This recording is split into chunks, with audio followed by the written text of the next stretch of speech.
Hello rimfire friends, hope everybody's doing well. I thought I would show you guys a quick video of a rifle from my collection that I absolutely adore. This is a Krico model 300 and made in Germany. Try to get those to cooperate with me. This is a pretty unusual rifle for those of you who have never heard of one before.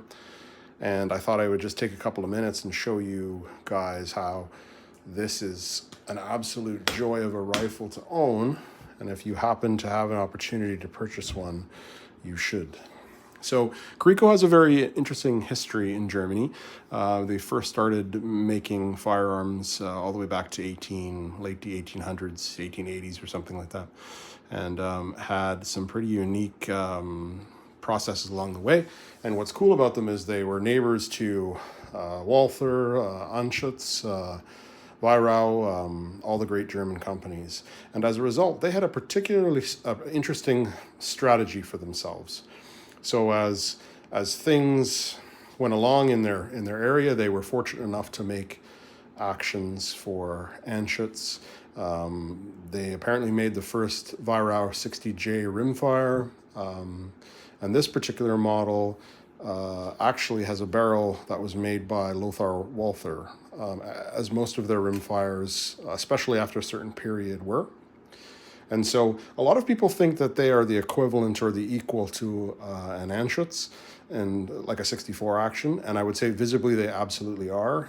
But in a lot of cases, the sporter ones, which this one is superior.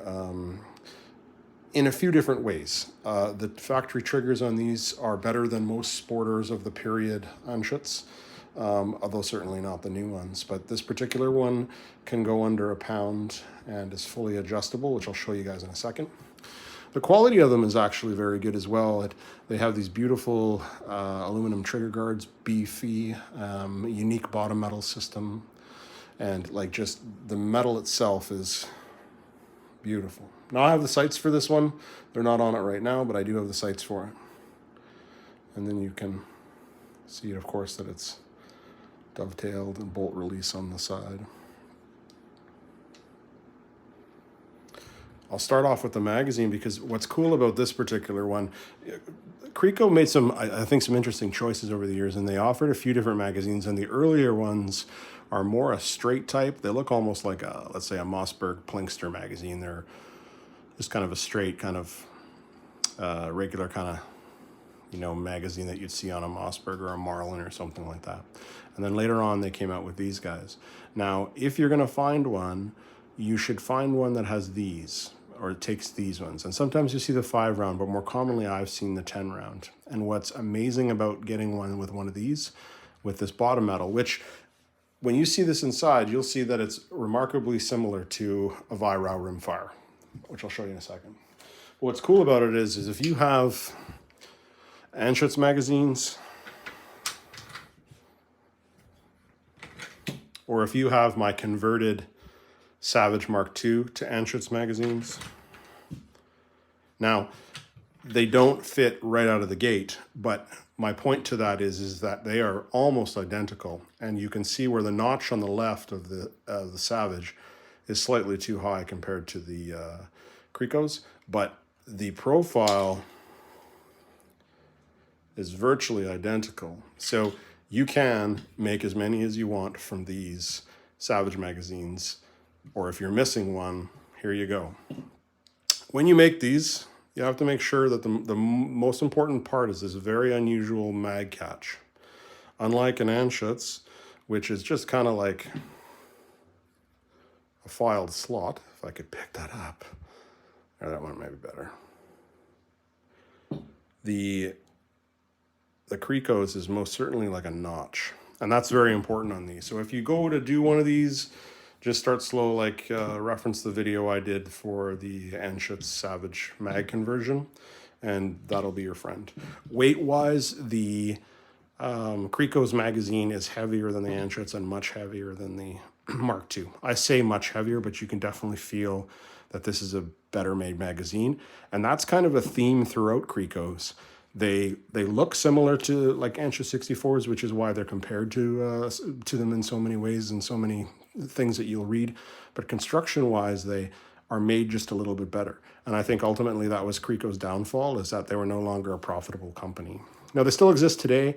They are made in kind of centerfire only, and they do, I believe they're made in Norway and I want to say Italy. But I don't think there's any distributors in Canada. There might be in the States, of course, but there isn't in Canada. So without knowing much more, and I don't want to speak too much to that, but they had some interesting history with rimfires because they're one of the first companies to invent and market and produce an electronic trigger in the 70s and 80s for Olympic match rifles. So fully electronic match trigger. And they've got some beautiful match 22s. They have full pistol grip, stippled 2-ounce triggers, absolute Anschutz competitive rifles with full Walther barrels. And so you can definitely find them, but they are incredibly rare to see. But there's pictures online of them if you're interested. But this is just kind of like a nice, heavy weight sporter with, as you'd expect. One thing I like about this one is I like the meat on the side. I like that if you're like somebody who appreciates not so much of a slender rifle. I liked how this feels. It's got a lot of attributes that I really like. But anyway, I'm going to take a couple of seconds here and I'm going to pull this out of the stock because it's hard to find some pictures. So let me get a screwdriver and I'll get going here. All right, I had to make sure I had the right screwdrivers. Okay, so this bottom metal is a pretty cool and unique affair. There's a screw here, and a screw there. And you'd think that one of these would be like the typical wood screw. Nope, that's not how this action is inset into the stock whatsoever. I should point out this has a very nice mag release. Unlike a 64 or a 54, which is an absolute finger shredder, this is very nice, wide, sharp, but not a finger shredder. And I'll point out how effortless that is. Falls right out. So this is what I mean. It's like the construction of these is absolutely gorgeous. All right. And like, you can certainly find them. And like, normally when I see them, they're very well used. And I don't find the price to be very extreme. And I'm always surprised because they are such good shooters and the quality is there. I just think that people are maybe perhaps they're the unknown and so they shy away from it. I'm not quite sure. But if you come across one, I would say worth-wise, price-wise, I'm comfortable paying Anschutz used prices for one. So you guys, everybody has a different market, but I know used Anschutz prices, like they certainly hold their value. Okay, so there we got the trigger guard here, and I'm going to tip this over, get this one out here. So the trigger guard is a standard, you know, it almost reminds me of an Anschutz trigger guard rather. Aluminum, heavy. This one's in particularly nice shape, I think. And then the front one has this very unique, this is steel, and that goes to the front. And then this is the stock. And like the inletting on this is absolutely gorgeous. The fit and finish is just like any German quality that you would get on any Anschutz. Absolutely perfect. No rough chatter marks inside. Absolutely beautiful stock. Now you'll notice there's some blackened area up here. That's pressure on the wood because this rifle is not free floated. It has a pressure point right here. So you can slide a piece of, you know, cardstock all the way around the barrel up until about this point, and this is the factory pressure point. And that was intended. Okay, so for those of you who are familiar with a Weihrauch rimfire, you will recognize some similarities here. And so this is the trigger unit itself. It is beautifully made with clips and pins, fully serviceable. And then you can see, get my pointing device, you can see right there is a trigger adjustment, and then in there.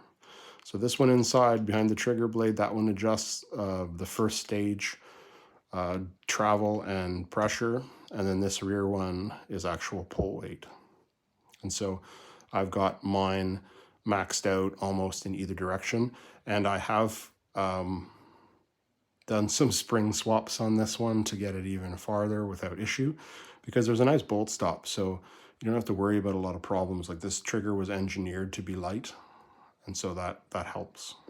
Then you have this beautiful steel trigger guard housing, and you can see that pin there for the spring release. It's just beautifully made.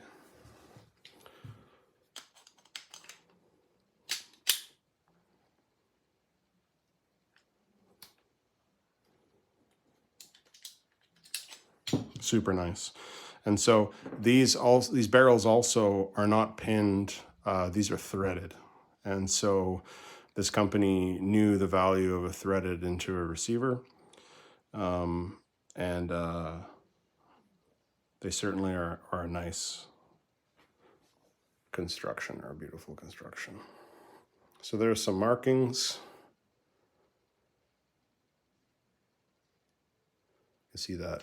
Try to get in frame there.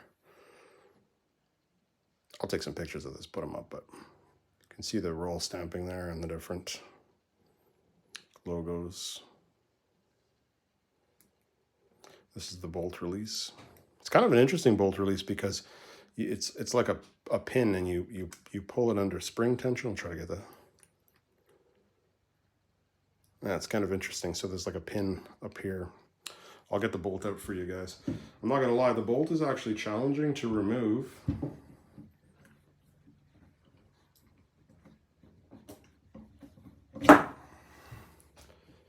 So here is the bolt, and you can see it's very long. So it has a really nice, I always love that feature, little ball bearing detent like on a Bruno. So that eliminates bolt lift or bounce when you fire. When you close that action, it's very tight. Very nice long firing pin. And this is, you just unscrew this cap, spring comes out with the plunger, and then it's easy to disassemble. Dual extractors, but look at the construction. Absolutely gorgeous. And like, of course, this is a mass-produced rifle, right?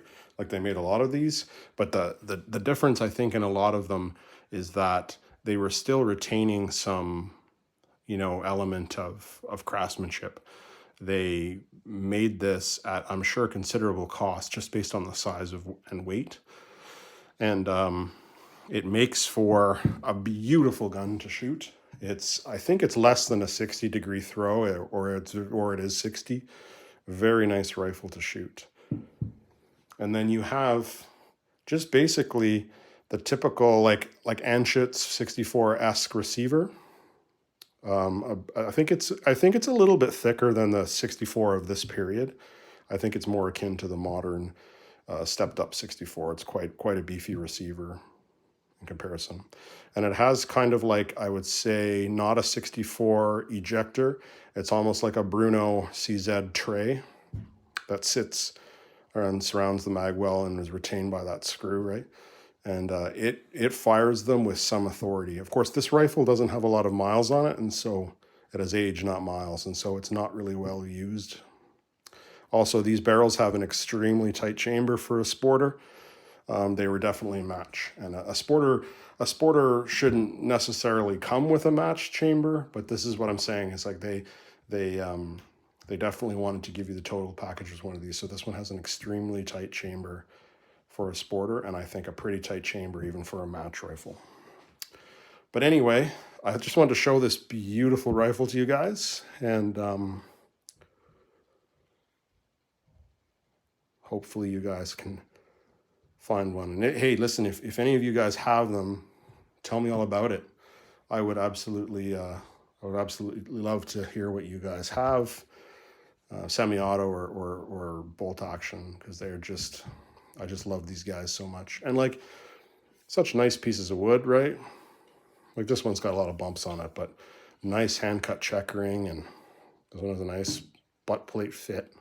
Everything about it is absolutely beautiful. Factory sling swivels.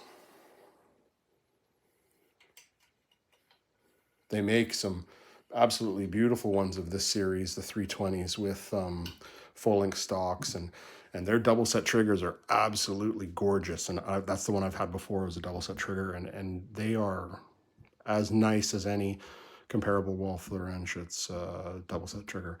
Viro used to make a beautiful double set, and if memory serves me correct, these guys made it for Viro. But anyway, thanks a lot for watching. Any questions or comments, leave them below, and I'll do my best to answer them. But if not, I'll catch you guys the next one.